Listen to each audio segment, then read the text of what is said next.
Can I be honest with you for a moment? This Sunday is not necessarily my favorite Sunday in the calendar year. Because after worship today, we will be gathering and we will be holding our annual meeting. And annual meetings are important. It is very important that the people of the church should have a voice and some decision-making power in significant things in the life of a congregation.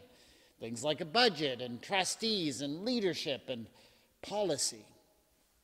But in order to allow that to happen, of course, you have to create some space in which dissenting voices may be heard, where people are allowed to disagree.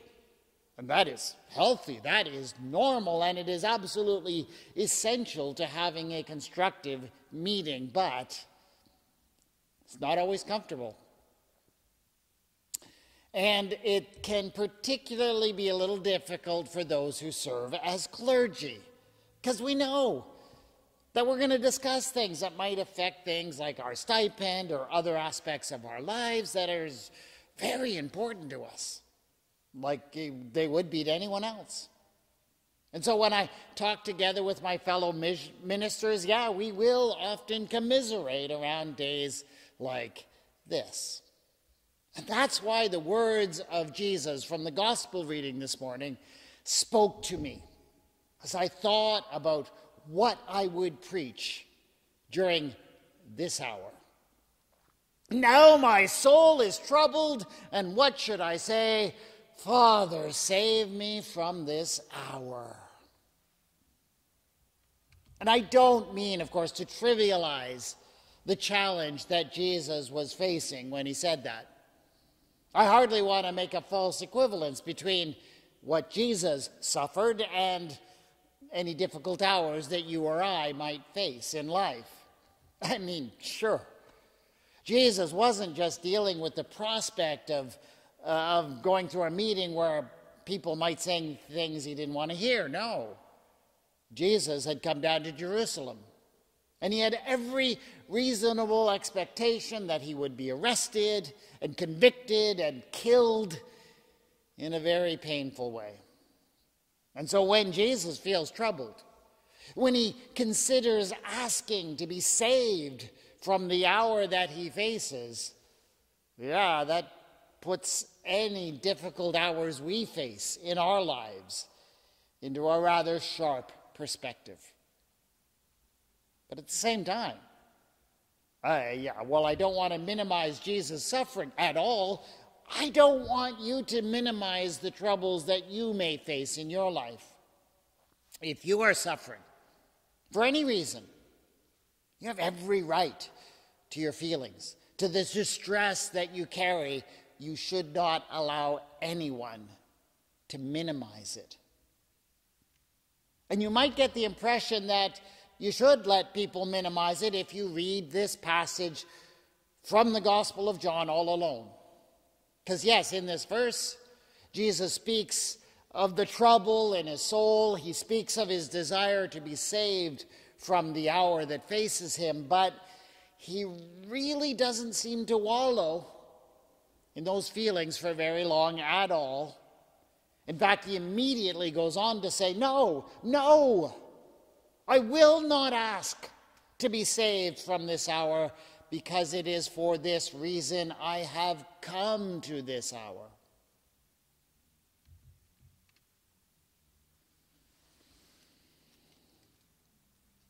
Does that mean, therefore, that any negative feelings you might feel, any desire you might have to be spared from something you're facing is all illegitimate? That Jesus is saying that you shouldn't feel such things, that you shouldn't want such an escape? Well, I'm not sure that's what he's saying. You know, in the other Gospels, Jesus expresses some very similar sentiments in the whole scene in the Garden of Gethsemane. Jesus says to his disciples in the garden, in words that are eerily similar to what it says here in John. Jesus says, "My soul is deeply grieved, even to death." And then Jesus goes over by himself. And he goes over to pray and ask God that he might specifically be spared from the hour that is coming, saying, "Abba, Father, for you all things are possible. Remove this cup from me." I mean, those are almost exactly the same words you find in the Gospel of John. But where in John, Jesus' soul only seems to grieve for but a moment, and he quickly rejects any idea of asking to be spared. In the other Gospels, Jesus remains in that grief and in that desire to escape for a long time, for an hour at least. And it is an hour of agony as Jesus wrestles with God over what is going to happen to him. And yeah, I know, of course, he does end his plea by saying, "Yet not what I want, but what you want." But I do not get the impression that he comes to that reconciliation with God's will easily or quickly. That hour in the garden must have been one of the worst hours of his life, only to be quickly overshadowed, of course, by what was about to come.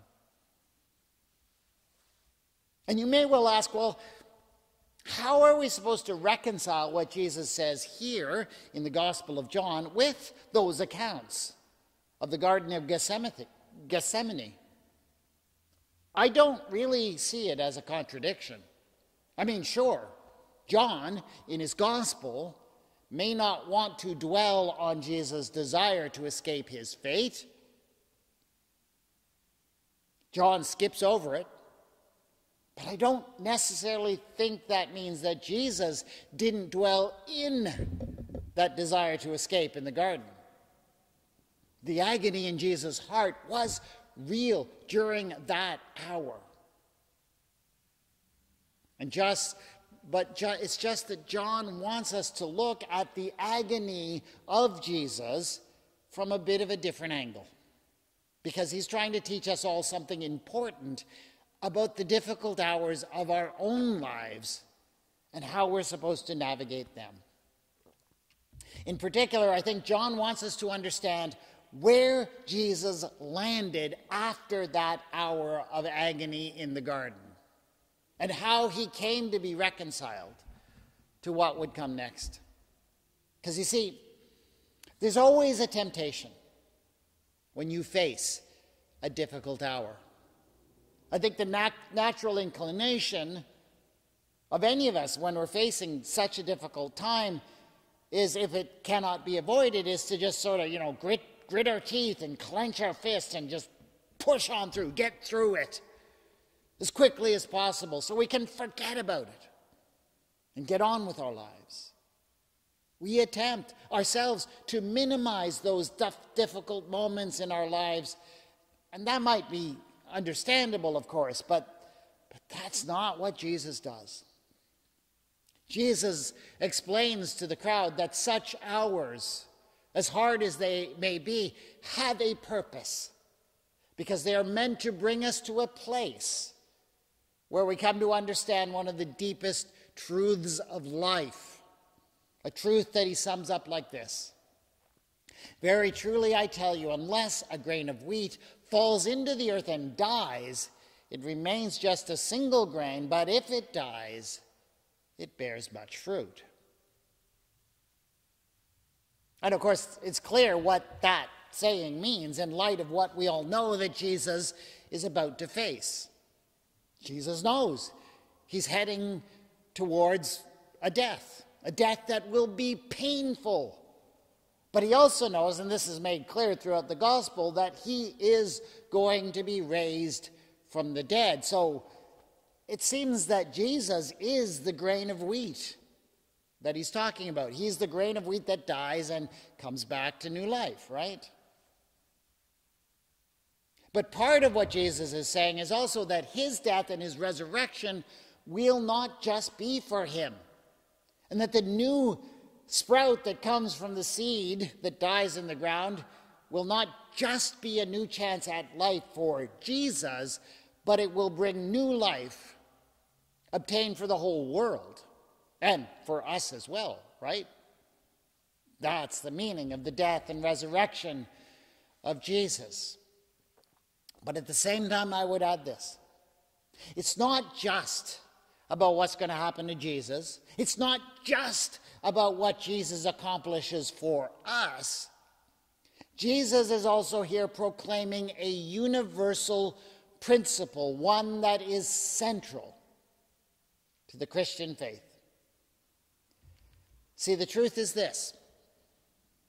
Christians have only one model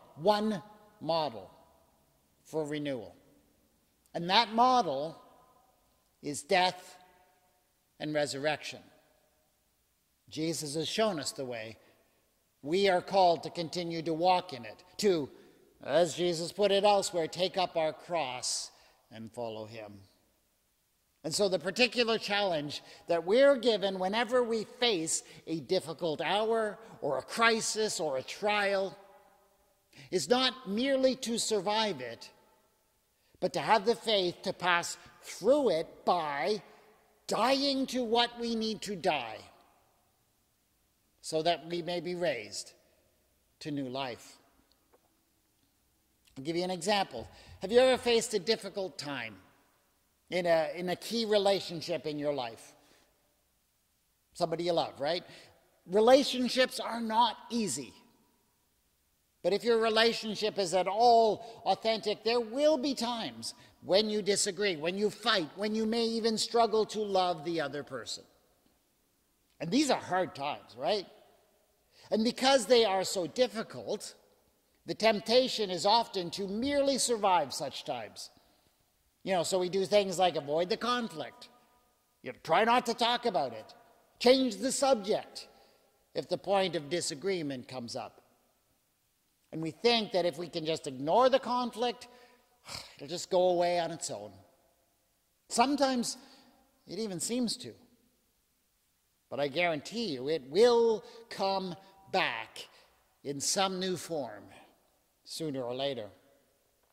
So that's one strategy we use. Another strategy sometimes people resort to is they start using dominance or power, whatever power is available to them, to browbeat their relationship partner into giving in to their will. And in so doing, to eliminate that point of conflict, right? And that may make it seem as if the difficult time has gone away, but it doesn't solve anything. And it probably only means that the bad times are going to come again, and they're going to get worse as you go along.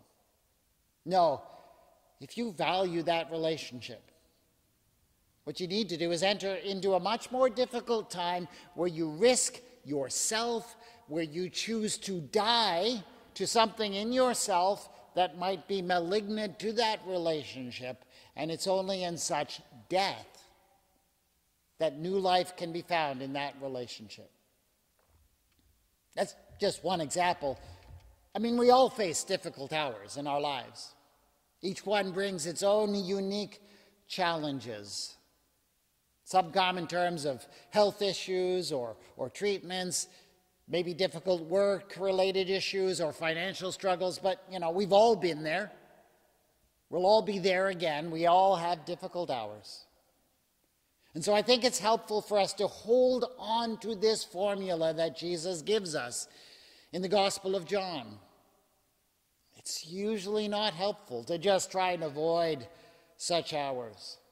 Rather than seeking to be saved from them, we need to find a way through them by asking, what do we need to die to in order to be raised to new life? Which brings me back to where I started, and that attitude that we clergy sometimes bring to annual meetings. Are annual meetings or church meetings difficult hours that we need to seek to be saved from? Of course not. course not. And there's no reason to think that this particular meeting will be an exceptionally difficult one. I do not expect it to be. And any desire I might feel to be saved from it probably is more based on past trauma than the reality of our current situation. But, all that being said, it's not as if we don't have some difficult questions to deal with as a congregation. And the reality is, when that is the case, we might enter into the hour with, Father, save me from this hour attitude. And such attitudes might lead us to brush over or ignore those issues that might cause tension. You know, in my experiences, churches are pretty good at doing that. Whenever the hard topics come up, we, just change the subject. Or another temptation, and one I've often seen people resort to in meetings, is when you're feeling vulnerable, you become aggressive. Maybe even take a bullying approach to somebody else. Because you think if you can just sort of beat them into submission, make them agree with you, you can just impose a better situation for yourself. And then, of course, there are others whose instinct, whenever something feels controversial, is to back down and become passive. And all of these reactions, we do them because they feel as if they're going to work for us, that they'll get us through the difficult hour, save us from the difficult hour. But I do not believe that such reactions will lead us where we need to go, because where we need to go is not merely survival, it's new life. And so we don't need to be saved from a difficult hour. We need to be raised to new life. So let me challenge us to do this, challenge all of us, including myself, as we move into this hour that could have uncomfortable moments. Ask yourself, what do you need to die to in order to find new life?